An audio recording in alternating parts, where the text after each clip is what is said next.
John, for the first time tonight, we're hearing from this heroic father who is on a long road to recovery after he and his son were run down in the Blakeney shopping center. Guardian angels are probably working overtime.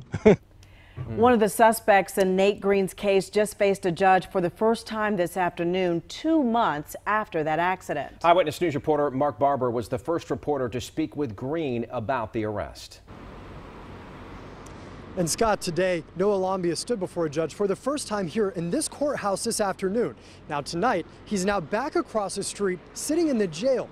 His face is the one that the father says he sees every time he closes his eyes because it was the last thing he saw before he was knocked to the ground and his skull was cracked. I saw his eyes right before the accident, and yeah, that vision always, when I'd go to sleep, see it. And now when I saw it again, I was like, oh, wow, that's... Nate Green says he's waited the past 2 months to see the face of the driver who's accused of intentionally ramming into him and his 4-year-old son, Wilkie, outside the Blakeney Harris Teeter. And I just squeezed so that he'd hit me and not the ground. Green says they were hit when the thieves swerved up onto the sidewalk here outside the store and plowed into them, leaving them suffering in the street. Brain tissue kind of torn. It takes a while for it to go back. So Green's skull was fractured multiple times when he shielded his son from the pavement. He says his eyes still have trouble focusing. It's also hard for him to talk and sleep, and he still can't smell or taste. my experience with the world is like a fifth of your experience of the world. His son's head still hasn't healed either. Some of his scars are more than skin deep.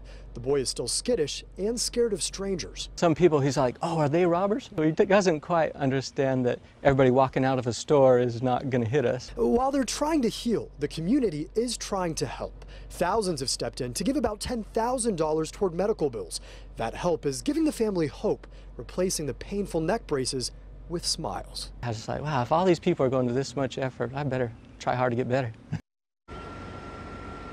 And while Green is incredibly grateful to the community and the officers who've been helping with this case, tonight it is still not over yet. Take a look. Investigators are still searching for this second suspect. He is 21-year-old Isaiah Staley. Police believe that the third suspect, 21-year-old Ralph Hall, is seen in these surveillance photos. Tonight, the family is asking anyone who recognizes those men to help bring this case to a close. Reporting live here outside the courthouse, Mark Barber, Channel 9 Eyewitness News.